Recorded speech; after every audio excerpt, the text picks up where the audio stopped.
El fracaso no es lo opuesto al éxito, ¿no? Sino más bien lo opuesto al éxito es el conformismo, el no querer hacer nada sabiendo que estás en una situación pésima.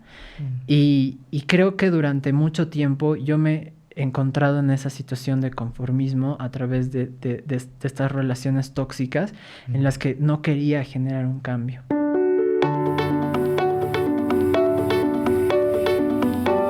Bienvenidos a un nuevo episodio de Optimizándome. Mi nombre es JJ Juan José Ruescas y mi trabajo es el deconstruir las tácticas, hábitos y mentalidad de humanos excepcionales con los que me voy topando en esta jornada de aprendizaje. El día de hoy tenemos precisamente un humano excepcional. Él es un coach educativo, experto en neuroaprendizaje, además de un promotor de liderazgo, hábitos saludables y desarrollo personal. Además de ser un creador de contenido en TikTok e Instagram que está causando furor. Hoy día tenemos conmigo a Fabián Llanos. Hermano, ¿qué tal? ¿Cómo estás? Querido Juanjo, muchas gracias por la invitación a esta entrevista. Un gusto para mí poder compartir contigo y compartirte todo lo que Excelente. De hecho, eso es lo que vamos a hacer. Vamos a extraer de tu cabeza lo más que podamos hoy día. Súper, estoy listo para todo. Bien, entonces empecemos. ¿Quién es Fabián Llanos y qué es ser un coach educativo? Una pregunta muy profunda De entrada, para comenzar. A ver, Fabián Llanos es este joven apasionado por aprender, por escuchar a los demás. Inicio mi carrera como psicopedagogo hace ya varios años en la Universidad Católica, con la intención de aprender sobre el aprendizaje y poder ayudar a los demás al respecto, ¿no?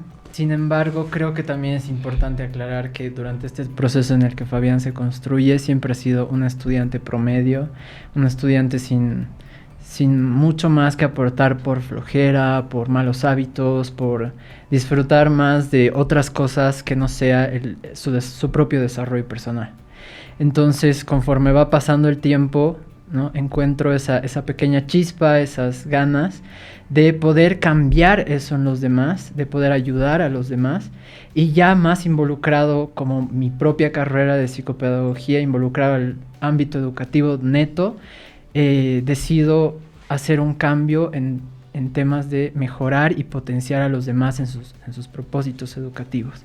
Y esto se va a partir de, por ejemplo, la orientación vocacional, el desarrollo de hábitos y técnicas de aprendizaje y el ser coach educativo, que es a lo que me estoy empezando a involucrar mucho más este último tiempo.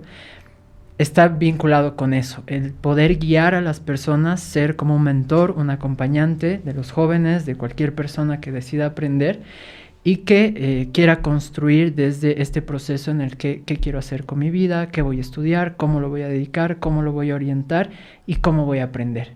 Entonces, ese seguimiento y ese, digamos, agarrar de la mano y caminar con las personas es lo que involucra ser coach educativo y a lo que me estoy dedicando ya desde hace unos 3 años más o menos. Bueno, en estos 3 años apuesto que ya centenas de personas han visto pasar por tus manos en el proceso de ayudarlos a optimizar la forma en la que aprenden. Entonces, comentabas tú que eras un estudiante promedio, que no ponías tal vez mucho foco al aprendizaje como tal tradicional, por así. Entonces, totalmente. ¿Cuál ha sido el evento, la situación, el trigger, el gatillo que ha hecho que empieces a ver lo que es la educación o en este caso el aprendizaje de manera distinta? ¿Recuerdas? Recuerdo en una de las materias que más me gustaban de la universidad que una de las docentes estaba terminando de revisar los portafolios de todos lo que construíamos en la materia y además nos hacía preguntas y nos evaluaba sobre las cosas que habíamos aprendido, ¿no? Esta una de las mejores docentes en temas didácticos que tenía la universidad. De verdad, me encantaba la materia. Pero no dejaba de lado esto de ser el estudiante, digamos, promedio, el flojo y demás. Pero sabía que yo tenía capacidad para hacerlo. Y muchas veces me habían repetido la misma frase, pero o sea, esa vez ha sido una de las más impactantes para mí. No sé por qué, porque era la misma frase que siempre me decían. Quizás por el nivel de mi docente o porque realmente era significativo para mí. El que me diga, Fabián, eres muy inteligente. Me sorprende la capacidad que tienes para poder aprender, para poder asimilar, pero eres muy flojo. Y no vas a llegar lejos si sigues siendo flojo. Entonces, ya más adelante me topo en mi vida ya van a ser 2 años y medio, 3 casi, en el que me topo con la misma docente a la que le tengo muchísimo aprecio en el diplomado de formación docente, ¿no? Y yo formándome para dar docencia en la universidad y para mí ha sido ese switch, ese cambio de pensar, ella me dijo esto una vez y realmente si yo quiero ejercer una buena docencia, si yo quiero influenciar a mis estudiantes, inspirar a mis estudiantes, tengo que cambiar la forma también en que yo aprendo y que yo soy. Entonces, es ahí donde, digamos, ya con una carrera, sí, pero con una visión diferente, empiezo a afrontar mi responsabilidad como profesional también, de decir, o sea, yo voy a seguir aprendiendo siempre, y si no cambio la forma en la que aprendo y en la que asimilo mejor la información y en la que realmente dejo de lado mi procrastinación y mi flojera, no voy a inspirar a nadie a cambiarlo. Entonces, creo que ese es un gatillo importante. Wow, es como has curado tu propio pesar o tus propias falencias y gracias a eso tienes, en pocas palabras, la experiencia para decir, sí, yo era mi propio conejillo de indias, ¿no? Exactamente. Y yo creo que muchas de las personas que estamos involucradas y desempeñadas en este ámbito, y bueno, no vas a dejar mentir, creo que muchos hemos pasado por el proceso en el que he cometido estos errores y yo quiero poder ayudar a los demás a que no cometan los mismos errores que yo. Porque a lo mejor si hubiera tenido distintos hábitos de aprendizaje o técnicas o incluso el tema de la orientación vocacional en el proceso en el que yo manejo con los chicos, con los jóvenes, hubiera tomado incluso mejores decisiones en mi vida, ¿no? No me arrepiento de nada, pero no es algo que quisiera que los demás repitan y que más bien tengan mejores chances de las que quizás yo no he podido tener por mi flojera y demás. Y hablando acerca de errores, ¿cuáles crees tú que han sido los errores que has cometido de manera principiante, por así decirlo, en tu camino de aprender a aprender? ¿Y cuáles son los errores que ves comúnmente en las personas a las que ayudas? Por ejemplo, un error muy común que siento que yo he tenido es no involucrarme con el aprendizaje que estoy adquiriendo, no ponerlo en práctica. Creo que cuando te das cuenta que una persona está involucrada con su aprendizaje y le es significativo, busca las maneras de transformar su realidad con sus aprendizajes. Pero en mi caso y en el caso de muchas de las personas que he atendido, es que ven el aprendizaje como información que viene, que la doy en mi evaluación y luego lo olvido. Y creo que ya no me es importante nunca más. Ni siquiera le extraigo, ¿no? La esencia pequeñita de lo que podría servirme para mejorar como persona o para mejorar como estudiante.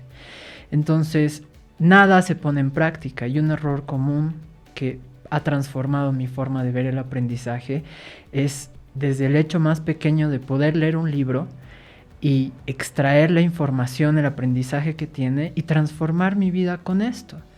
Y no lo he aplicado hasta que realmente me he dado cuenta de los errores que tenía y del gran potencial que podía sacar de libros de comedia, de libros de aprendizaje, de todo tipo de libros que siempre te dejan una lección o una frase o siempre tienen en el momento de hacerte recapacitar, del que puedes aprender algo y cambiar. O sea, si algo te ha impactado, cambia tu realidad. No lo dejes como que me impactó y bueno, a ver qué sucede después. Entonces creo que eso es algo que también trato de enseñar, trato de poner en práctica, ahora en mi trabajo igual. Entonces me gusta cambiar esa pequeña perspectiva de que es un error, sí, pero que también tiene aprendizaje, ¿no? Todos los errores son formas de aprender. Ahora, es interesante que no te has dedicado solamente a impartir docencia como lo hace la educación tradicional, sino que por lo menos me parece fascinante tu trayectoria acerca de, ok, decido empezar a hacer contenido digital basado en algo en lo cual yo realmente pienso que se tiene que dar un impacto positivo. ¿Cómo es que Fabián decide empezar a hacer contenido? Yo te cuento que desde que soy joven, bueno, desde que soy adolescente, siempre me ha gustado generar un impacto en los demás. Cuando tenía más o menos unos 12, 11 años, 12, yo empecé a buscar las maneras de generar impacto entre los demás con el tema de el reciclado, la reducción de la emisión de CO2, nuestros hábitos ¿no? en cómo ensuciamos, que no nos comportamos bien con el medio ambiente. Y me he vuelto, no un activista, pero sí una persona que siempre te hablaba sobre eso y quería cambiar su forma de ser. Hace muchos años ya que yo tenía la idea y la intención de empezar a crear contenido. De hecho, estaba muy inspirado a empezar con contenido en YouTube porque para mí era un medio de poder generar ese impacto que yo quería. Quizás con algunos otros temas, ¿no? Ya dedicado después de la universidad a temas educativos, siempre he querido generar ese tipo de impacto. Entonces, nunca sucedió, nunca tuve el valor de hacerlo, nunca tuve los ánimos, el material, siempre yo mismo me ponía mis barreras mentales. Y llega la pandemia, que creo que ha sido un cambio revolucionario para muchos. Para mí ha sido un cambio extremadamente positivo porque al fin decido hacer lo que me gusta.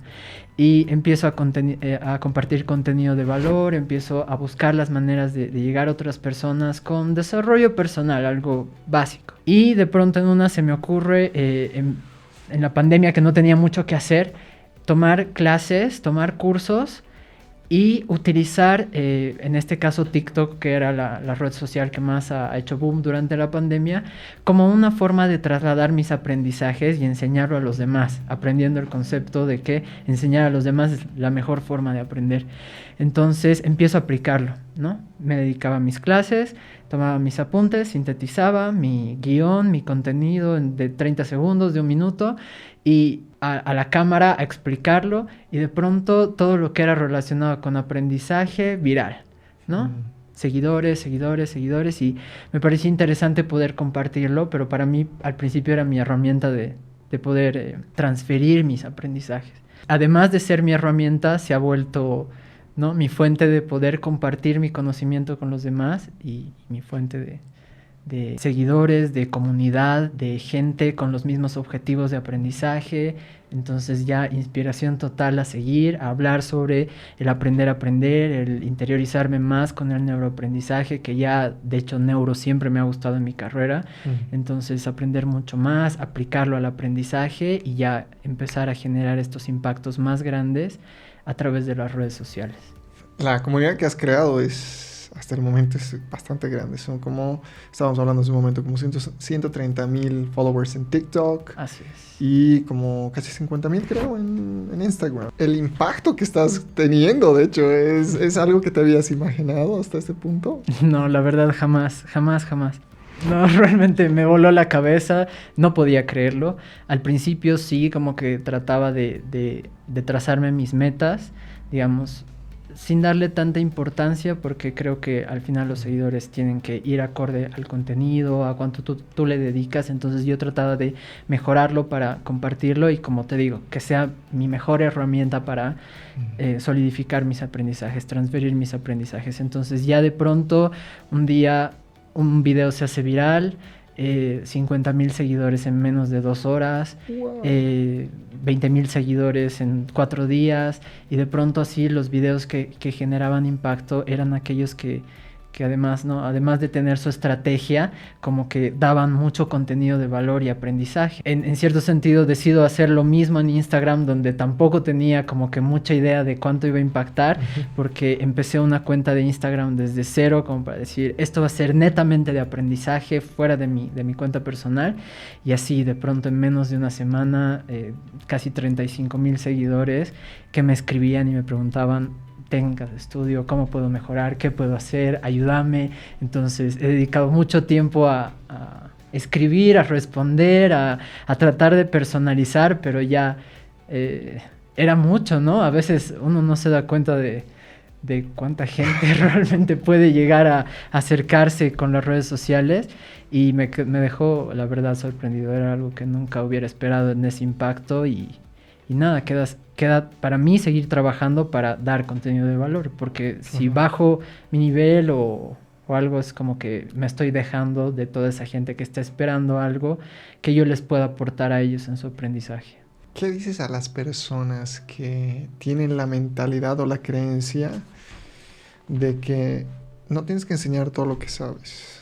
Porque al hacerlo, no sé, te vas a quedar sin la fuente laboral, ¿no? En tu caso es obviamente lo opuesto. ¿Cómo es que has trascendido eso? En mi caso es lo opuesto. La verdad es de que vengo de una escuela y siempre he tenido el pensamiento de que cuanto más tú puedas ofrecer a los demás, siempre te va a ser bien recompensado, ¿no? En agradecimiento, en las cosas buenas que puedas recibir por las cosas buenas que estás dando. Entonces, nunca he tenido ese pensamiento, digamos, de decir, esto me lo voy a guardar porque es para mí, porque no debería darles todo, ¿no? Creo que hasta este momento no me había puesto a pensar en eso, porque para mí significa entregar, ¿no? Si yo tengo conocimiento y puedo repartirlo a personas que lo necesitan, para mí significa muchísimo recibir, más allá de lo económico, un gracias,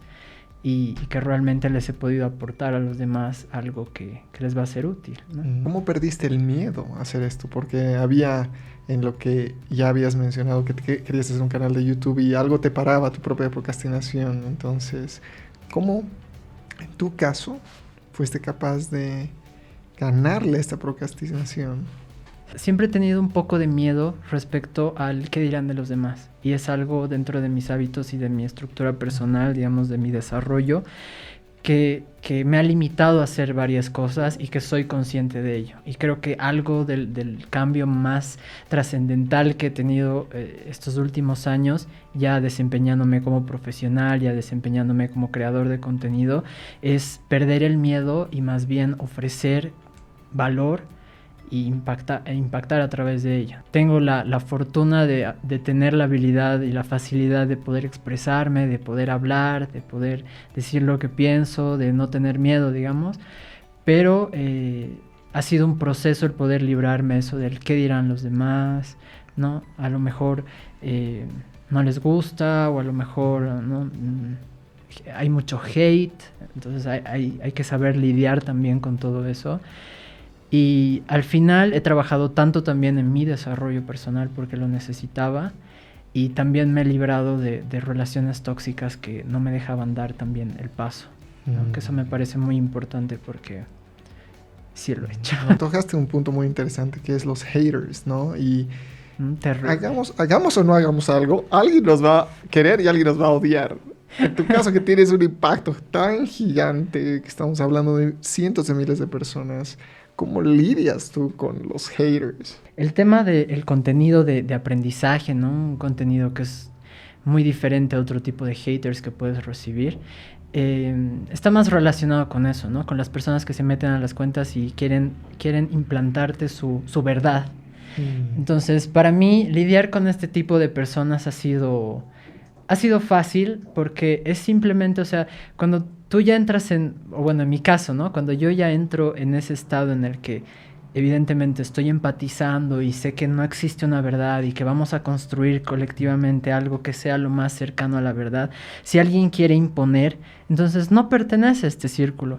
Y o darle la razón o ignorarlo, para mí ha sido una de las mejores maneras de lidiar con los haters, porque se enojan. O sea, se enojan más y te dejan de escribir o de molestar si les dices, ¿sabes qué? Tienes toda la razón, voy a subir un video referente a lo que dices, porque tienes la razón. Por el otro lado, ignorar el hate es una de las mejores, ¿no? Porque al final no les das paso a que puedan continuar y muere ahí. Entonces... Esas estrategias anotadas para lidiar con haters. Me han funcionado, espero que... Estás vivo todavía, así que sí, me han funcionado. Sí, y preguntaba porque hay muchas personas que Piensan que en las redes sociales uno empieza a generar contenido y que todo va a ser bonito.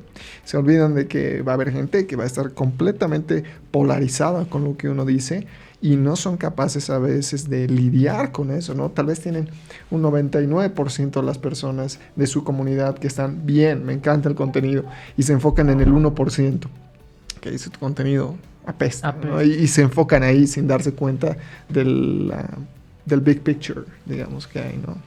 En proporción. Sí, y de realmente la comunidad también positiva que puedes construir y de la que te puedes alimentar mucho más, ¿no?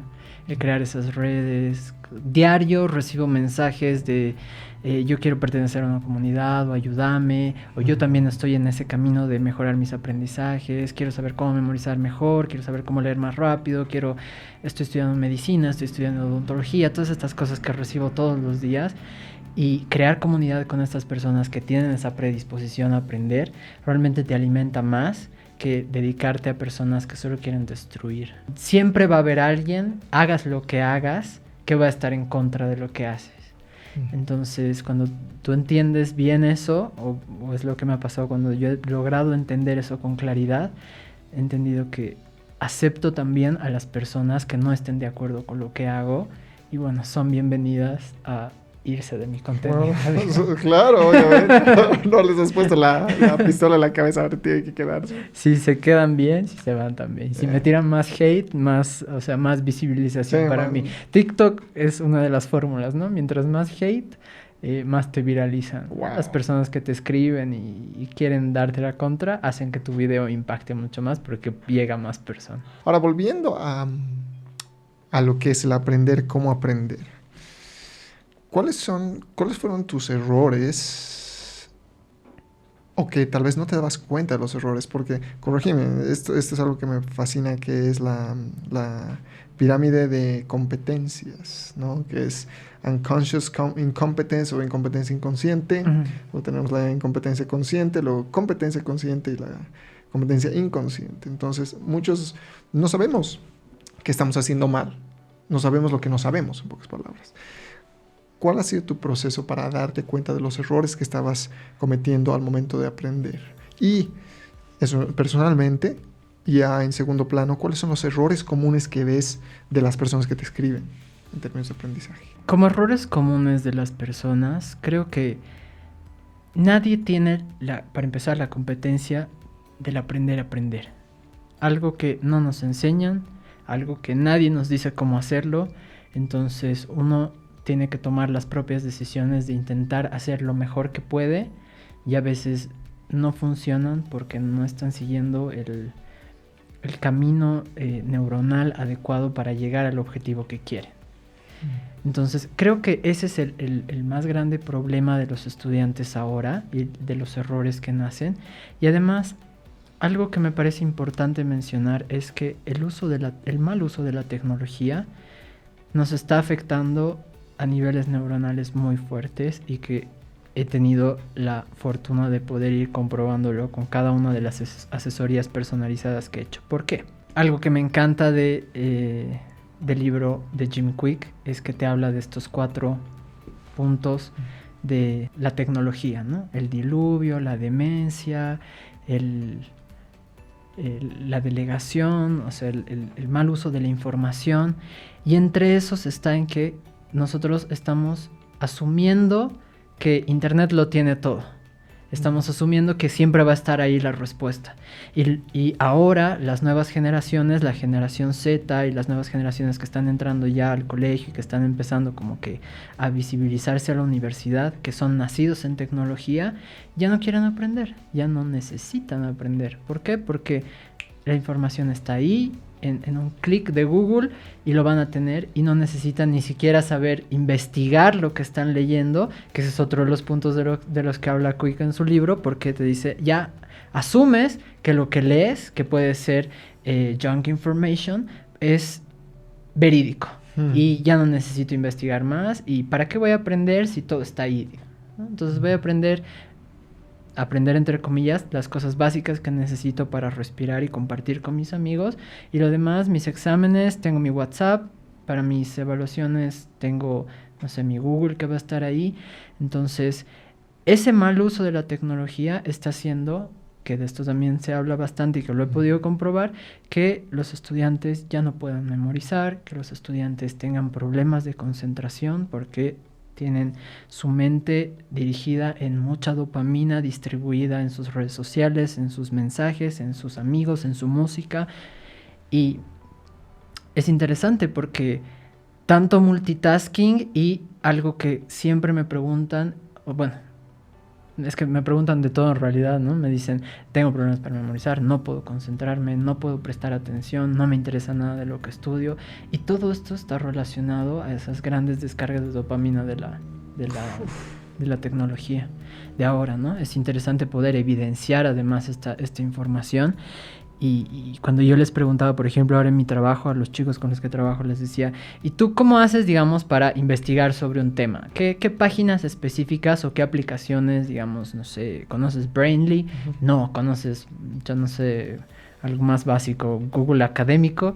No, o sea, si quiero algo, lo googleo y ahí me sale Wikipedia o la primera opción que me aparece y ya está. Y lo copian y lo pegan tal cual, ¿no? El otro día les pedí un ejercicio en el que investiguen y creen un concepto sobre la motivación y todos pusieron en sus hojas lo mismo que decía la primera investigación, wow. O sea, el primer resultado de Google.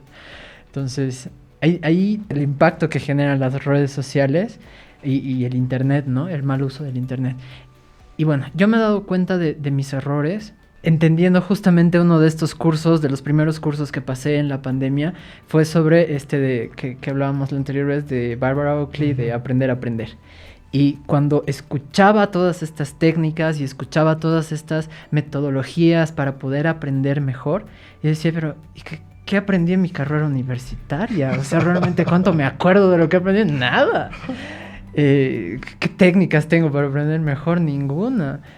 ¿Cuántas aplico, no? Mnemotecnias, organización, todo al libre, o sea, igual que los demás, como me veo reflejado, es que no sabía estudiar y a lo que dé, ¿no? A lo que venga. Ahora, hablando de técnicas,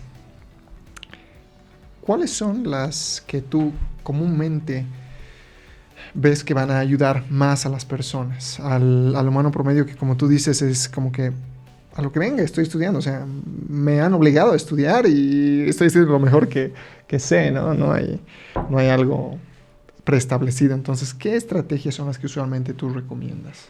Una que está funcionando bastante bien, ¿no? Ahorita mismo en la práctica que se me viene a la cabeza, es el ayudar a los chicos a poder hacer un pensamiento crítico y un razonamiento aplicado a través del Active Recall con los aprendizajes que tienen. ¿Por qué? Porque usualmente cuando pensamos que vamos a asimilar información, o como los chicos lo dicen, estamos aprendiendo, porque ellos todavía no distinguen entre lo que es aprender y recibir información, no se cuestionan lo que están asimilando, lo que están leyendo. Lo pasan así súper rápido y listo, ahí quedó.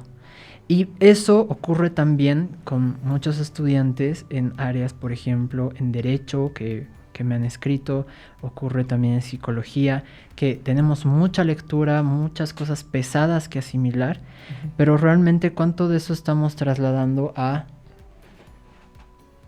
primero a nuestro entender y a lo que podemos aplicar tal cual es nuestra realidad. Entonces, por ejemplo, el otro día trabajaba en una asesoría con un estudiante de derecho que me decía, tengo que aprender un montón de leyes y un montón de cosas para mi examen y no puedo, o sea, me cuesta asimilarlo, me cuesta entenderlo y además me cuesta memorizarlo. Entonces, entre las técnicas que yo le explicaba para que pueda utilizar, le decía, trabaja como, digamos, ponte un caso, cierta ley o algo que estés trabajando y trata de ponerlo ridículamente a la realidad. O sea, como si estuvieras viviendo un caso y tendrías que citar ese artículo, pero con algo extremadamente ridículo, así con lo más chistoso que te puedas imaginar.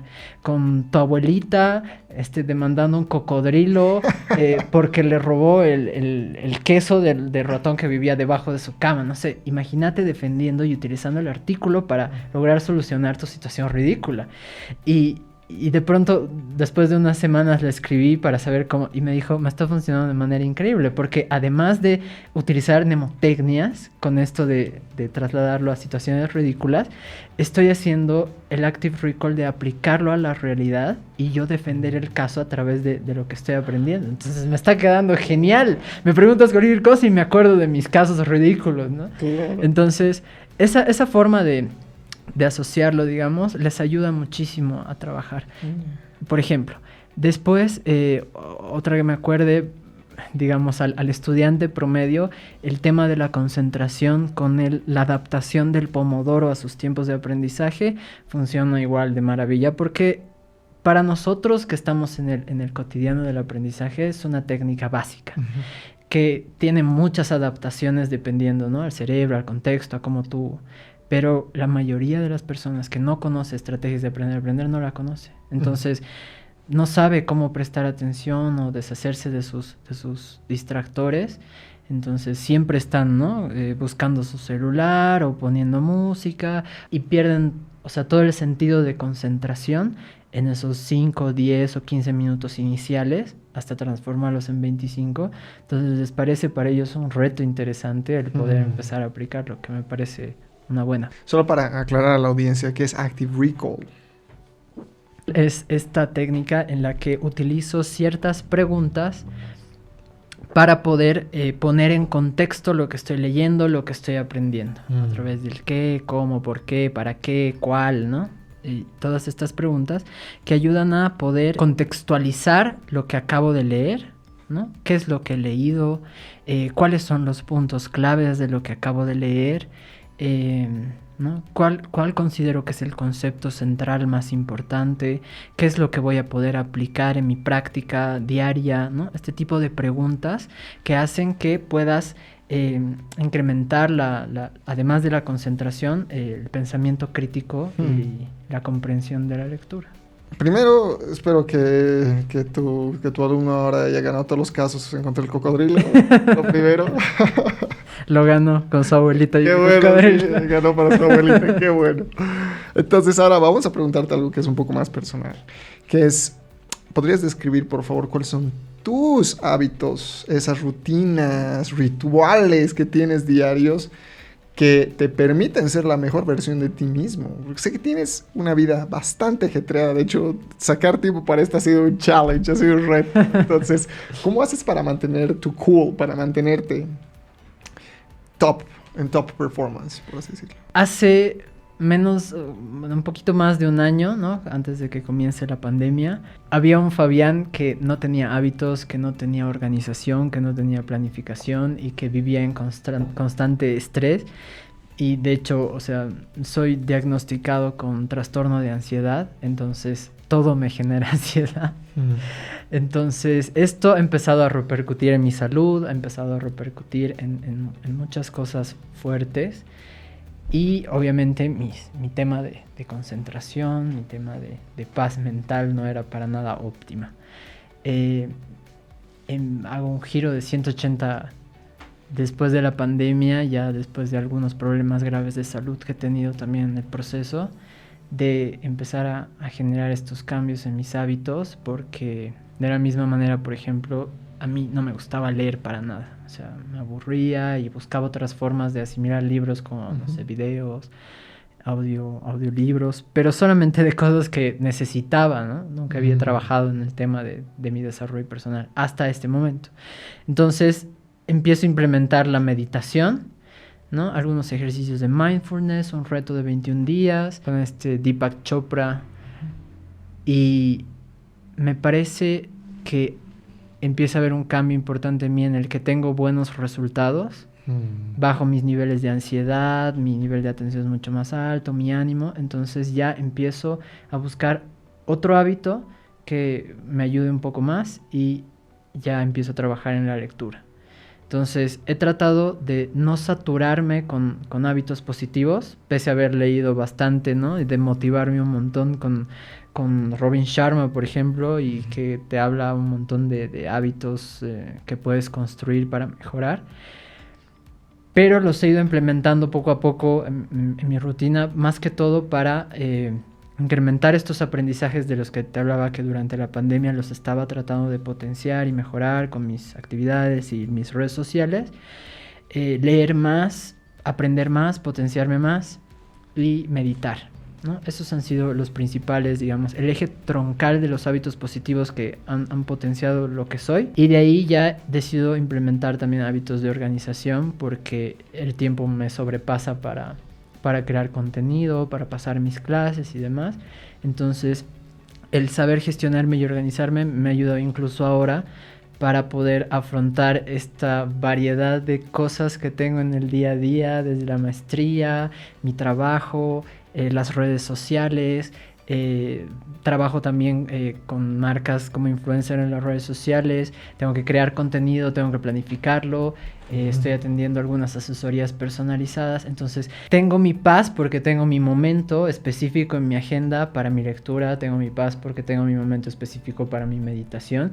Y me agendo el resto de las actividades que tengo que hacer en el día. Entonces mis niveles de estrés han bajado un montón. Mi ansiedad está muchísimo más controlada. Y nada, es parte del haber entrenado un poco a mi mente también para trabajar estas cosas que son tan demandantes. Ya, sí, ya me imagino, porque conozco muchas personas, incluyéndome, que con menos es como que, ¿no? Con menos de la mitad de lo que has nombrado, yo diría. Entonces, eso estaba muy interesante. ¿Cómo es tú? ¿Podrías describir cuál es la agenda de tu semana promedio actualmente?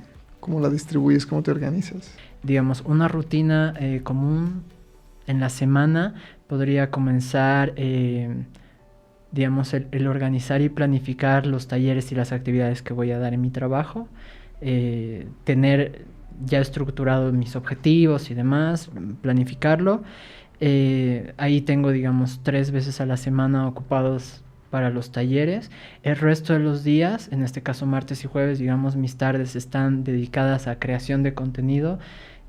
Lo tengo distribuido entre tomas, lo tengo distribuido entre escribir guiones, planificar el contenido grosso del mes, ¿no? Entonces, básicamente eso es lo que hago los martes y los jueves. Ya grabar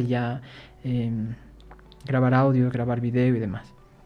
En las mañanas me dedico netamente a pasar las clases. En este caso, digamos, en este último tiempo, me levanto a las 5 de la mañana todos los días. De 5 a 6 más o menos, a 6:30, dependiendo cuán enganchado esté con la lectura. Es mi tiempo de lectura neta. Me levanto a hacer un poco de ejercicio, a ordenar mis cosas. A partir de las 8 de la mañana hasta las 11, digamos, paso mis clases porque son bastante largas. Y de ahí ya almorzar, alistar las cosas dependiendo si es día para ir al internado o si es día de planificación de contenido. Entonces ya me distribuyo, digamos, en organizar dónde voy a poner las luces o, ¿no? Cuáles van a ser las tomas y demás. Y en las noches, siempre cuando llego a casa, es también un poco planificar el día siguiente, ver cuáles son mis temas pendientes. Y dormirme temprano, ¿no? Porque tengo muchas cosas que hacer al día siguiente. ¿Qué hora más o menos vas a dormir? Entre 10 y 11 a más tardar ya estoy descansando. Sí, estaba viendo algunos de tus posts donde duerman, muchachos, duerman. Sí, justamente porque en mi trabajo los chicos necesitan estar habituados también al deporte y me recordaba bastante de que si uno quiere rendir bien tiene que descansar bien, y muchos de ellos han repercutido en que no pueden dormir, tienen problemas para dormir, se quedan hasta las 4 de la mañana despiertos y al día siguiente que tienen entrenamientos están cansados, no rinden bien. Entonces yo decía, esto trasladado al aprendizaje es mucho peor porque concentración, lectura, encima las clases virtuales que son tan pesadas, y si uno no tiene un buen descanso, incluso teniendo muchas actividades, no va a rendir para nada. Y solamente para poner en contexto a la audiencia, el internado que estás dando es de... Claro que sí. Bueno, yo trabajo en el Bolívar, trabajo con el internado donde están los chicos de la preprofesional. Entonces son más o menos jóvenes entre 14 y 18 años que se están desempeñando para ser deportistas y futbolistas profesionales y que ahora yo estoy encargado de darles toda la parte educativa, ¿no? Implementar todo lo que es hábitos, desarrollo personal, técnicas de aprendizaje, los talleres de inglés, talleres de Office, entonces estamos trabajando un montón. Wow. Ojalá hubiera algo así en la educación tradicional. No entiendo cómo no hay, pero ese es otro. Ese es otro tema. Ese es otro tema, no quiero entrar ahí. Fabián, ¿existe en tu camino un fracaso? Lo llamaremos fracaso, entre comillas, gracias al cual has llegado a este punto. Creo que todos pasamos por muchísimos tropezones, ¿no? Por muchísimas cosas que más bien como fracaso, pero también como oportunidad de poder mejorar, de poder aprender. Ahora que estoy más involucrado en el ámbito educativo, me doy cuenta, digamos, que ha sido un error grande por mi parte no haber investigado más, no haberme involucrado más en una decisión correcta, o bueno, en una decisión más adecuada a mí, pero tampoco me arrepiento porque me estoy muy metido en el tema del aprendizaje y donde también estoy generando, ¿no? mi propio impacto a mí mismo. Más que nada es porque, como hablábamos hace un momento, ¿no? O sea, un fracaso no quiere decir que todo se perdió, sino es un aprendizaje en algún punto, ¿no? Sí. Creo que viéndolo por ese lado, ¿no? De esta frase que justamente la compartí hace unas semanas en TikTok, de decir, el fracaso no es lo opuesto al éxito, ¿no? Sino más bien lo opuesto al éxito es el conformismo, el no querer hacer nada sabiendo que estás en una situación pésima.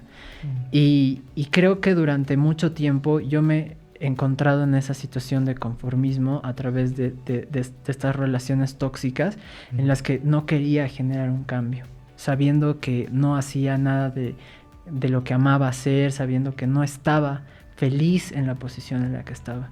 Entonces, cuando decido hacer ese cambio, como decíamos, ¿no? De hacer esta desintoxicación social, esta desintoxicación amorosa, es que puedo encontrar el camino para empezar a hacer lo que quiero hacer.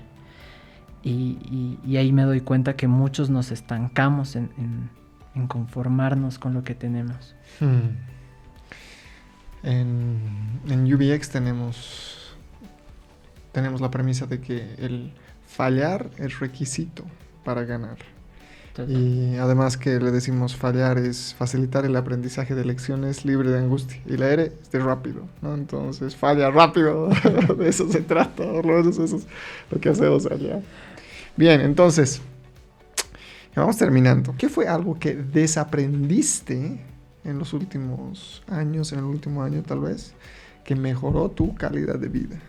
A ver, algo que me ha costado mucho desaprender, que lo tenía muy, muy arraigado, por así decirlo, es este pensamiento de que todos tenemos muchas limitantes, de que podemos tratar de impulsarnos lo más que podemos, pero la sociedad, los gobiernos y nosotros mismos nos vamos a meter a una jaula y no vamos a poder salir de eso.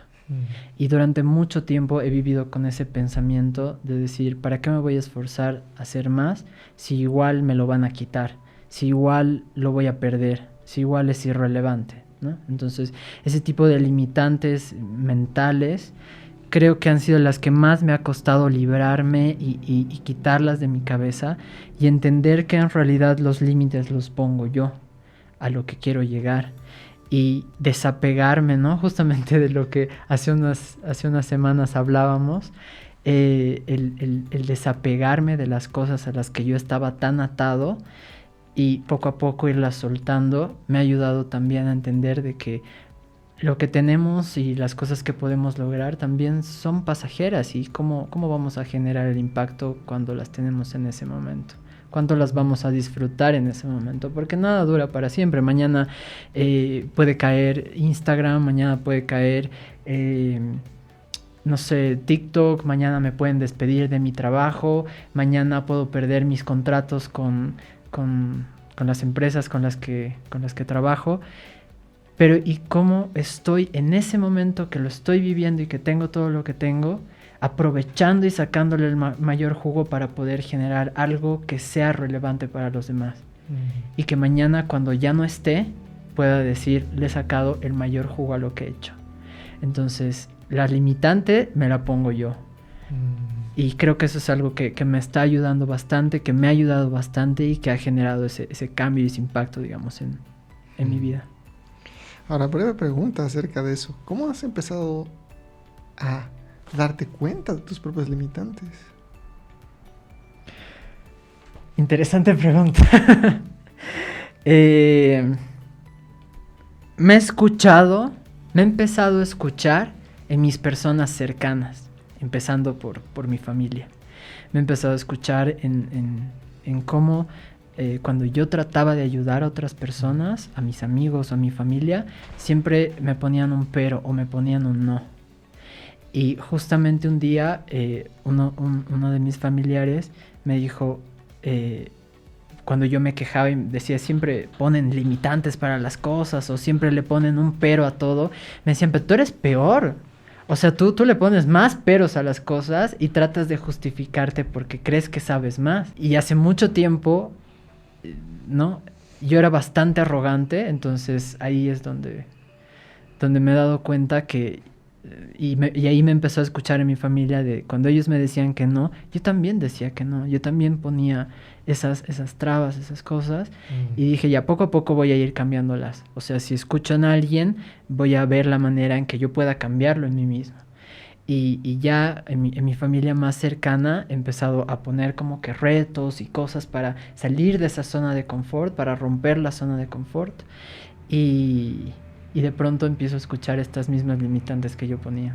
Que no se puede, que para qué, que dejarlo ahí, que mejor estamos como estamos. Entonces ahí es donde he dicho, no, algo tengo que hacer por mí y empezar a escucharme a mí mismo para hacer ese cambio. De que debo tener todavía limitantes, como todos, debo tenerlas. Pero estoy trabajando en ello y es importante lo que hablábamos, ¿no? Desapegarse. Wow. Qué bien que hice esta pregunta. Me encanta. Fabián, ¿cuáles han sido o quiénes han sido, siguen siendo más bien dicho, tus mentores o modelos a seguir? Ya sea personas, libros, situaciones que te han enseñado cosas fundamentales. El primero que se me viene a la cabeza que me ha generado uno de los impactos más grandes en mi cambio personal es Simon Sinek, ¿no? El Start with a Why ha sido para mí un boom mental de entender realmente qué es lo que quiero hacer con mi vida y cómo voy a direccionar eso. Y lo he empezado a ver sus conferencias, sus charlas y realmente me ha encantado la visión que tiene en esto desde su teoría básica del círculo dorado, para empezar. De ahí... Otra persona que empezó a seguir justamente por esto ha sido Barbara Oakley. Su historia de vida, entenderla, comprender, muy inspiradora. He pensado también bastante en el impacto que ha generado Santiago Ramón y Cajal, ¿no? Empezó a leer bastante su biografía, de cuántas cosas él había cambiado en su vida para poder generar ese impacto que ha generado, las investigaciones que ha hecho en función a no sentirse mejor de los demás, sino cuánto puede aportar a los demás. Creo que es una de las inspiraciones que tengan poder hacer eso. Mis padres son mi inspiración más grande siempre para mejorar, para crecer. Y así creo que, digamos, esos serían algunos de los motores que se me vienen a la cabeza, que me han inspirado bastante, ¿no? Había también algunos TikTokers que me han inspirado bastante en el tema de contenidos, como Dulce, ¿no? Dulce Vargas, porque ha sido de las primeras que he encontrado este tipo de contenido de valor y que me ha inspirado también a poder hacerlo. ¿En dónde te podemos encontrar en el mundo del internet? Bueno, me pueden encontrar en TikTok estoy como @terrierfavo y en Instagram estoy como @fabianllanos.aprendizaje. Son mis más grandes redes sociales. De ahí tengo Twitter y página de Facebook que igual está como @terrierfavo. Esas son mis redes sociales. Súper. ¿Estás haciendo también asesorías ¿Personales? Por el momento, no muchas. O sea, tengo un espacio muy limitado. En este momento sí estoy trabajando aproximadamente con 5 personas, pero sí me consume mucho tiempo. Entonces trato de decirles con calma. La lista de espera. Sí, un momento, espérenme. Más bien estoy creando comunidades para poder también tener mi tiempo de darles lives y compartir con esta comunidad de TikTok que he podido conocer entre igual emprendedores, desarrolladores de contenido y demás. Entonces, que queremos compartirles ideas y mucho contenido de valor. Eso por el momento, porque como ya les he explicado, mi agenda es 100% atareada. Sí. Bueno, para terminar, Fabián, si pudieras dejar a la audiencia con una pregunta que los inspire a mejorar su forma de aprender, no con una respuesta, con una pregunta. Con una pregunta. ¿Cuál sería esa pregunta? ¿Cuán grande es tu capacidad de asombro para entender cuál es la cantidad de información que existe en el Internet de hoy en día? ¿Y cuánto de eso lo estás utilizando para aprender y cuánto tiempo estás desperdiciando? ¿No?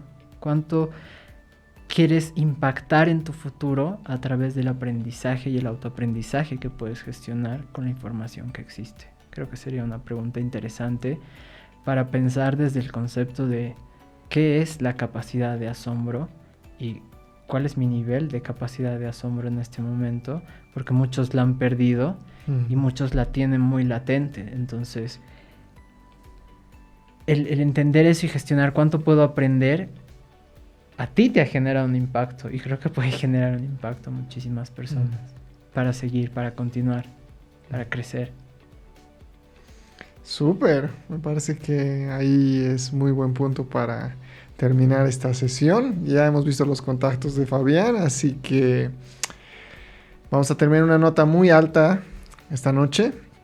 Y por favor suscríbanse al canal, compartan esta clase de contenido, denle like también para tener más entrevistas de este tipo así de profundas, en las cuales vamos deconstruyendo esta clase de humanos excepcionales con los que nos vamos topando. Y para finalizar, gracias también a Javier Badani, al Estudio de la Caraja, que siempre nos recibe con los brazos abiertos y nos ayuda con todo el setup de la entrevista. Así que mi nombre es JJ Ruescas y nos vemos en la siguiente edición.